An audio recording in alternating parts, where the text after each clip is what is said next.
All right, great. We're live. Adam, so great to see you on video again.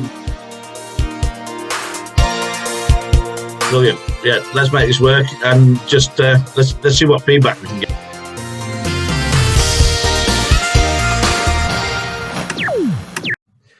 Thank you so much for joining us today to Zoom in with Tyler Bloom of Tyler Bloom Consulting.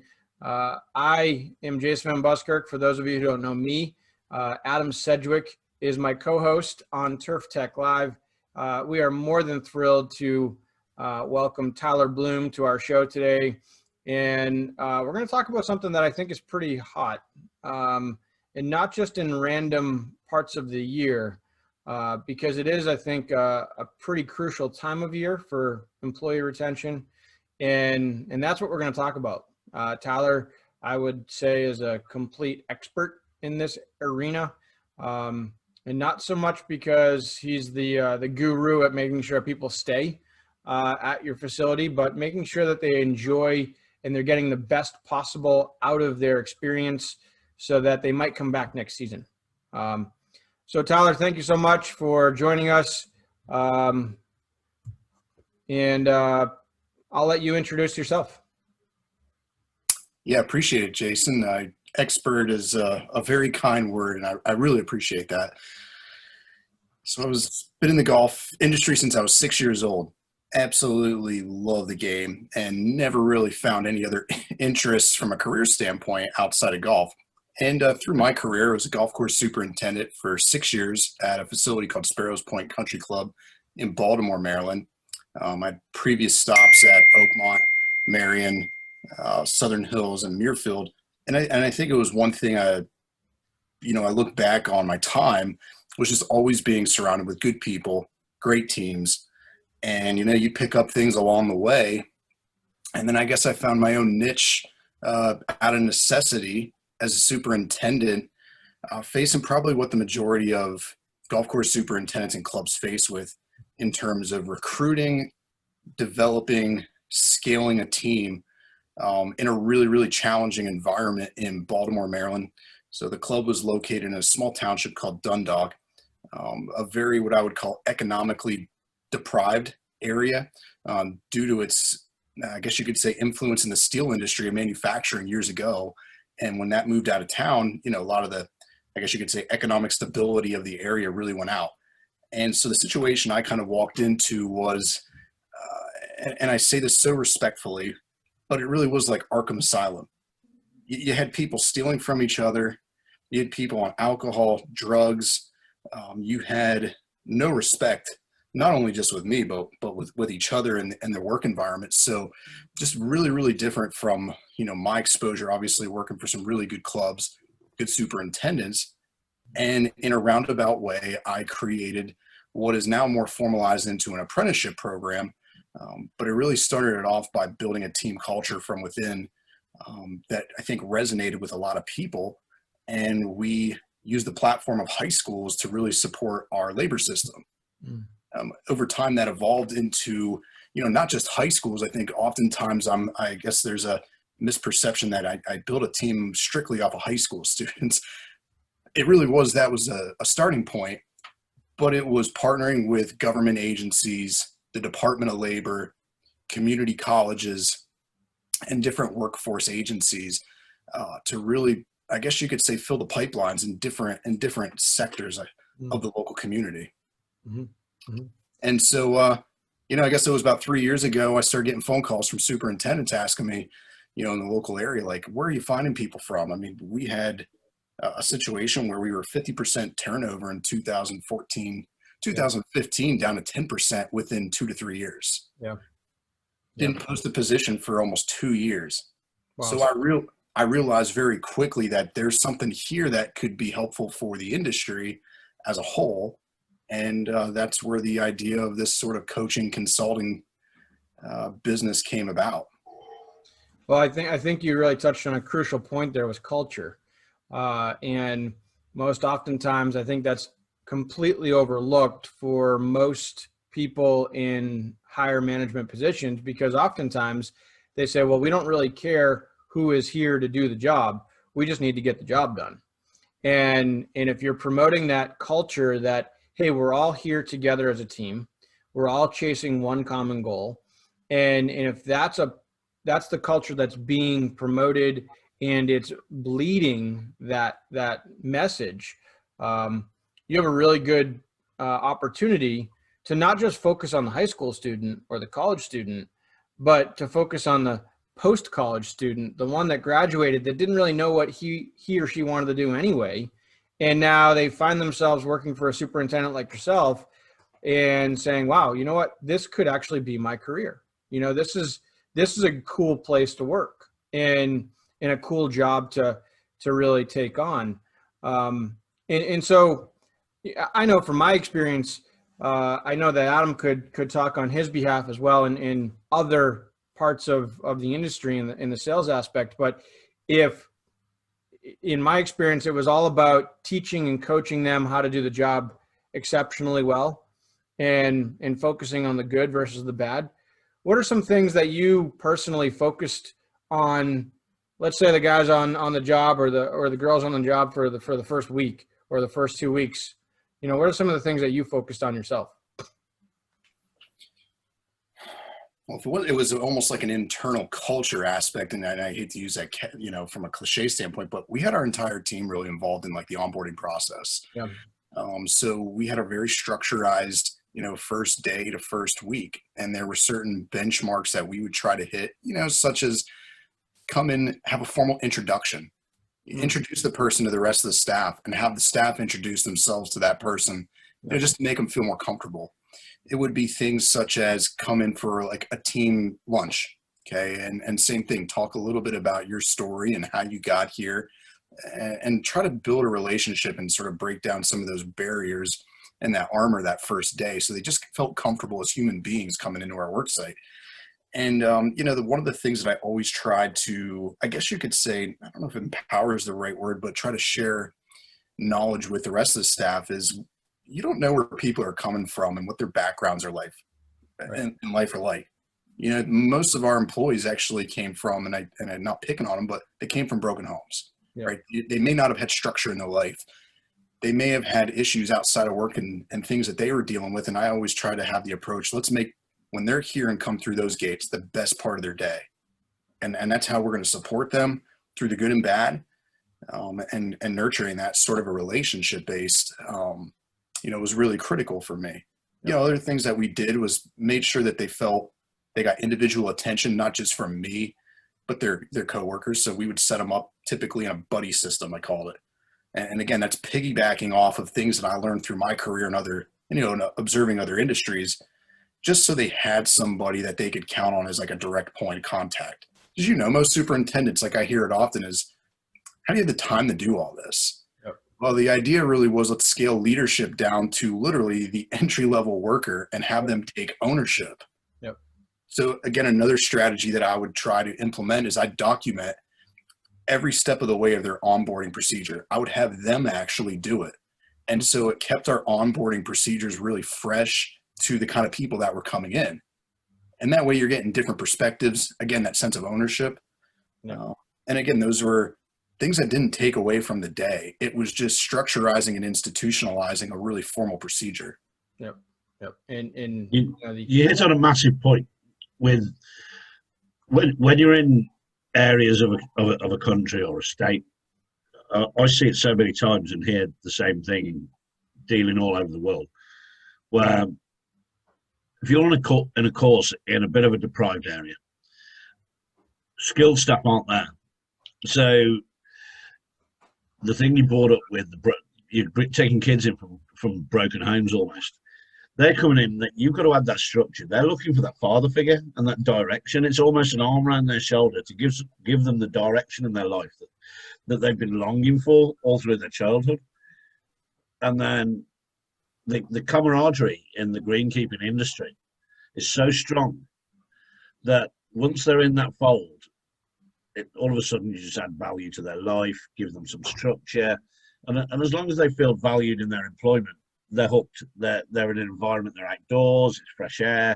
There's so much variability, so much potential for training. And as long as they get in that and feel like a valued member of the team, I think it's probably the strongest and most rewarding part of your job. That seeing that from an outsider, just purely working in sales into the industry, seeing that as an outsider is quite warming sometimes, to see what and it's organisations like the GCSAA, BIGGA over here in the UK, they push heavily on all that all these factors, and staff retention's huge, purely down to the value and the training that they receive. There's not many industries that have got associations like this industry that are so active, and so I feel honoured to work in this industry from a sales point of view. Jay's obviously had the experience of both, and like yourself, so it's a big thing. What you were saying, bringing kids in from deprived areas, fantastic. Yeah, I found it very interesting. I mean, again, and this was in 6 years, that like what we created with those high school students resonated with all workers. And so you had older generations who I think really want to be mentors, and have that sort of a sense of ownership in that aspect. So they worked really well together. And I often hear many people say, the older generation doesn't work well with young people. It's the way you frame it and you structurize it. And again, I think it's not knocking on any workplace culture. Listen, there's some superintendents that have high pressure stakes, and it's all about production and producing. And there's so many different ways to skin a cat in this industry and be successful, right? But I think a lot of times the relationships that we have with our staffs can be very transactional, meaning I'm only going to do this for you now, but I expect this in return. Right. And I'm not saying that that's a bad approach, but at some point that transaction, there's diminished return, and you don't see people necessarily going to bat, because I think that's what I learned in my first 2 years, where I was really expecting employees to go above and beyond for me. And quite frankly, most of them didn't really care where my background was at, whether I had a 4-year degree, whether I worked at, top 100 facilities. They really didn't care. So I think sometimes taking the approach from the job seeker's viewpoint versus like what my traditional background and our upbringing is, to really just relate to people at a very, very common level. Yeah. It's you and your own personality that they buy into, not your history at all. It's communication's the key. If you can portray your personality, and whatever anyone says about this industry, everyone works in it because they love it. You portray yourself, and without using words, you almost pass on to them the factors and the reasons that this employment is almost contagious, and it just brings that value back in again. And so it's nice. It just puts worth in people's life. And if you're doing that, then all of a sudden staff retention comes on the back of it. As long as you treat them right, give them some value and some worth, they're there. It's a career for life. And once they show their value, progression's so fast. I think another key point that you didn't really touch on specifically with the word, but it's a subservient mentality. So if you're willing to go to bat for your employee, I think that's probably one of the most difficult parts of being an upper manager, is that subservient mentality, because it's not year after year, it's day after day. And you have to be willing, if you're in that upper management position, you're hiring people all the time and you're expecting them to work for you, then you also have to be ready to work for them. And, one of the most brilliant videos I've seen capture it was that at Winged Foot, and they put on a tremendous production of the superintendent and his team together doing what they do. And obviously they produced that video, but I think that's probably like-minded at most other facilities that are at that level. The superintendent is really ready to adhere to that culture, that mentality that, hey, I'm ready to go to work for you today and tomorrow and the next day, and it's over and over and over.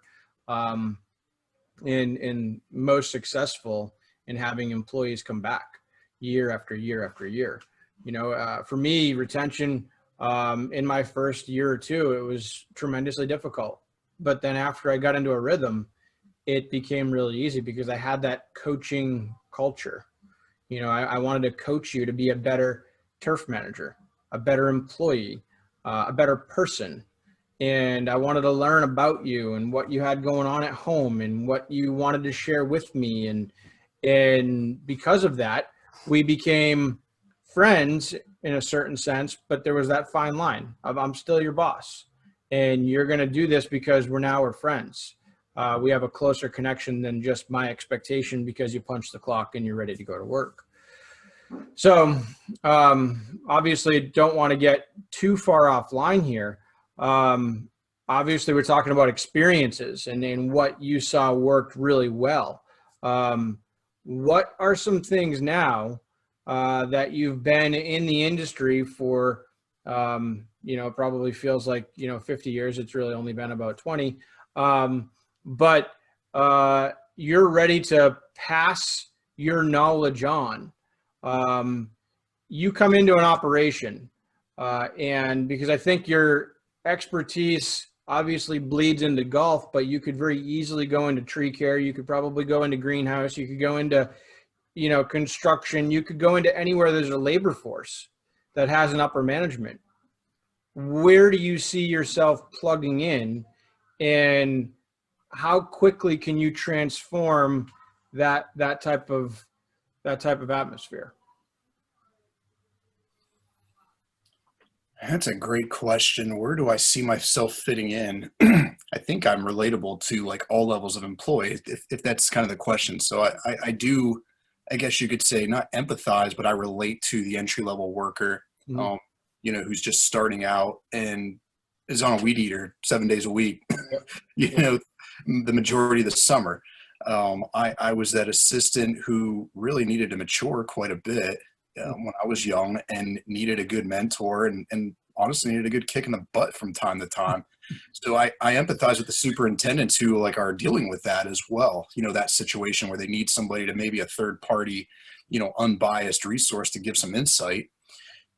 I think I also empathize with the assistant superintendent who's right at the cusp of taking that next step, maybe is right there, but needs that extra little bit of coaching, to help them out outside of the superintendent. And then obviously at the superintendent level, I was not at a place that was hosting a US Open. I was fortunate to observe that sort of, that workplace culture and what made those people successful. Now I'm working with a lot of those client clubs and those superintendents. So I think, relatability on that end. In terms of how do we turn that situation around? Well, honestly, I just like to listen and just observe what's really going on and what are the key pain points. I've seen, in the time that I've worked with some superintendents, it's a small little tweak in personality shift and just being a little bit more self-aware. Right. And some of those insights are great. And I can give that to them from practical knowledge or using data analytics, behavior assessments to kind of, highlight their blind spots and their strengths. So sometimes it's not a big deal. And then in other situations, you have multiple circumstances that are contributing to whatever that key point that's driving that workplace culture, or, from a recruitment or retention standpoint, it could be compensation. And so in that relationship, it's more about education and helping support that superintendent or the GM or business owner to their stakeholders to say, well, this is the reality of where you're at from a data standpoint across this industry and your local market, right? So there might be more of a multi-step approach to that, but I think, the value I bring is pretty immediate. Not to be biased, but I think I bring a very focused approach and integrated approach to solving not just one aspect of this labor issue, because it's multiple things going on at one time. Yep. A lot of it could be out of the control of a superintendent. Yep. I think one of the reasons that I invited you into this call in this episode really employee retention. Adam and I really like to camp out on the topic of trends. You know, we're all about trends and seeing and visualizing and helping others learn trends in whether it's data management with a soil sensor, or data management with a drone, or data management with a physical piece of software. And it's not a stretch whatsoever.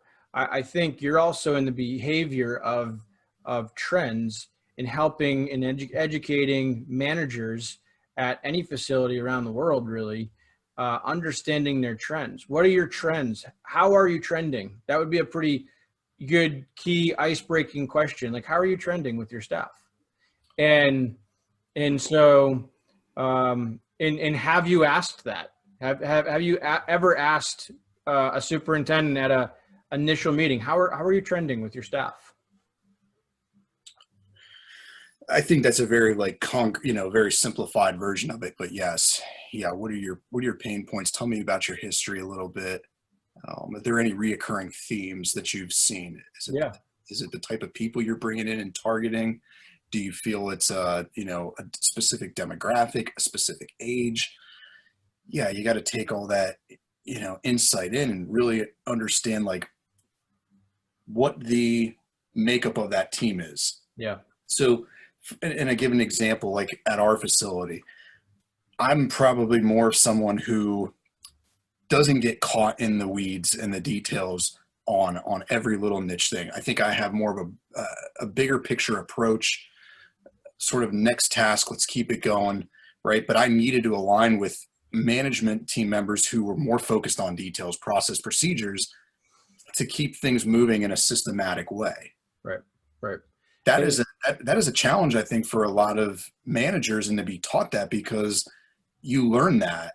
And so I think I'm bringing that sort of education to people, is say there's a system to doing this, to kind of take what might take you 6 to 12 months, maybe even 2 to 3 years, and simplifying that for you in 1 or 2 visits.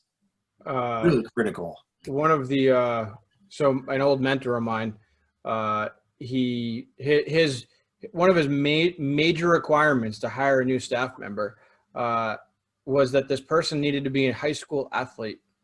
And so as a new assistant on the property, his question to me was, why do you think that one of my requirements for this new employee is to be a high school athlete? And I'm like, I don't know, because they're athletic. I really didn't, I was young, I didn't really know what to say. And he said, because they're coachable. There's a good chance that if this person's a high school athlete, they understand the morale, they understand what it means to be on a team, and they are coachable. I don't really care that they can't dig a hole. I don't really care that they can't run a chainsaw or ride on a greens mower. I just know that they're coachable, and I can show them how to do the work that I need done. And then they obviously know the common goal of making sure the golf course is in top-notch condition. His retention was, people were basically busting down the doors. He hardly had to ever put out applications to join the workforce. And probably similar to what, you experienced in your latter part of your very young career as a superintendent. And likely to be, where you're at now with your education and your superintendents. Adam, do you have anything that you want to ask? You guys have both been there, employing, doing what you can to retain and train. So I've just been sat here listening and just summarised with a few points that outside looking in that I see. And key points for staff retention and turf management are: an inspirational manager is a must. If there's no one there to inspire a team, the team will never perform. And that's in any team environment whatsoever. Then they need to feel part of that team from their co-workers. They need to feel valued. Do they feel valued? It's a key element. Is the amount and pace of work that's expected of them reasonable? The moment you're given too much to do that's unreasonable, it's the first opportunity to throw the tools in and walk. Pass the right amount of training on to enhance their strengths and remove their weaknesses. Make them feel better at what they do well. but make them, the things that they don't do so well, make them still feel that they're doing that adequately. Give a big one, give the right tools for them to do the job, not just physically, but mentally too, so that they can do the job efficiently and feel that they're giving you value back.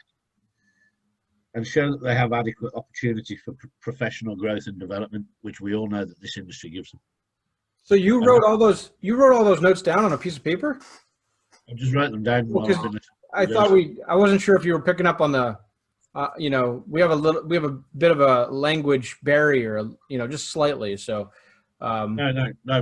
You've got to always remember that you guys speak the language that we invented. I like that. Brilliant. I had to throw that out there just to lighten it up. And I couldn't agree more. I appreciate you writing all those down, because those are really good take-home notes, points to throw out there. And in our experiences here, we've tried to keep them somewhere around the time frame of 25 to 30 minutes. Otherwise, people lose interest, and hopefully they haven't lost too much interest here. You can't lose interest when Adam Cedric's on the line. They just wait for him to talk. Tyler, is there any closing remarks that you want to make to anyone that did join in on this live call and then recorded call that'll be watching later? We've really just focused on like the workplace culture aspect, and, in 3 to 4 months in this new role, the one constant that I see in, I guess you could say, businesses or clubs that are doing a very good job from a staffing perspective is there's an intentional focus on constant learning, and it disseminates down to the whole entire staff. It's not just for the mid-level managers like the assistants. It's really that superintendent empowering those assistants to coach up their coachees, the learners, and making sure that this isn't just a management level discussion. It's for the entire team.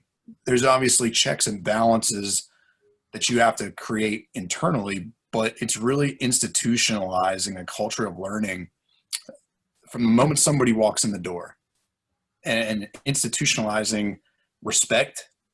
Jake Gargas, who was a huge mentor for me, I worked with him at Muirfield Village, and this one quote he always says resonated with me: to earn respect, you have to give respect. And I think sometimes, and it's true, I think we all get caught up in the day-to-day grinds and the stresses that we all deal with. And we sometimes lose focus of how much of an impact we can have on people's lives just by showing some basic acknowledgement and respect. Yep. And I see that trend every place that I go that's actually having success. And guess what? They're coming to me to say, how can we make it even better?